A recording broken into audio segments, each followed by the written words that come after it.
Maharashtra superfast news चॅनलमध्ये आपले सहर्ष स्वागत आहे। का सत्याची धार लेखणीची महाराष्ट्रातील ताज्या आणि वेगवान बातम्या पाहण्यासाठी आपल्या हक्काचे चॅनल शेअर करा, लाईक करा आणि सबस्क्राइब करा। धन्यवाद। नमस्कार मित्रांनो, मी डॉक्टर सत्या ठाकरे। सध्या महाराष्ट्रामध्ये बऱ्यापैकी थंडीची लाट चालू आहे। तसेच आपल्या उरण आणि रायगड भागातही बऱ्यापैकी थंडीची लाट आलेली आहे। तसे तर हे थंडीचे वातावरण हे आरोग्यासाठी एकदम पोषक असते, म्हणून या सीझनला आम्ही हेल्दी सीझन असं बोलतो। पण तरी सुद्धा ह्या मौसममध्ये छोटी मुलं, वयोवृद्ध ह्या लोकांना त्रास होऊ शकतो। तसेच दम्याचे आणि वाताच्या पेशंटला सुद्धा या सीझनमध्ये त्रास होऊ शकतो।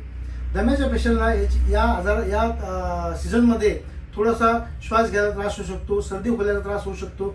तरी पण ह्या लोकांनी ह्या सीझनमध्ये स्वतःचा थंडीपासून बचाव केला पाहिजे। यामध्ये वयोवृद्ध असू द्या, मुलं असू द्या, यांनी थंडीपासून स्वतःचा बचाव केला पाहिजे। त्यासाठी छाती आणि कान हे दोन अवयव उबदार कपड्यांनी नेहमी झाकून ठेवले पाहिजेत। तसेच आपण या सीझनमध्ये उघड्यावरचे अन्नपदार्थ आणि अस्वच्छ पाणी पिले नाही पाहिजेत, कारण की ह्या दोन गोष्टीमुळेच आपल्याला पोटाचे विकार, गॅस्ट्रो आणि कावीळ असे आजार होऊ शकतात। तसेच या आजारात आपल्याला फिट राहण्यासाठी आपण रोज घरचं शिजलेलं गरम अन्न हे खाल्लं पाहिजे आणि किमान रोज 1 तास तरी व्यायाम केला पाहिजे। तसेच दम्याच्या पेशंटनी बाहेर निघताना मास्क वापर केला पाहिजे आणि गर्दीचे ठिकाणी टाळले पाहिजेत।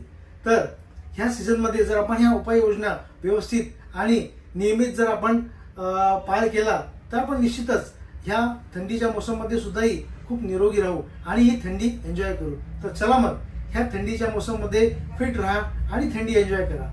थँक्यू।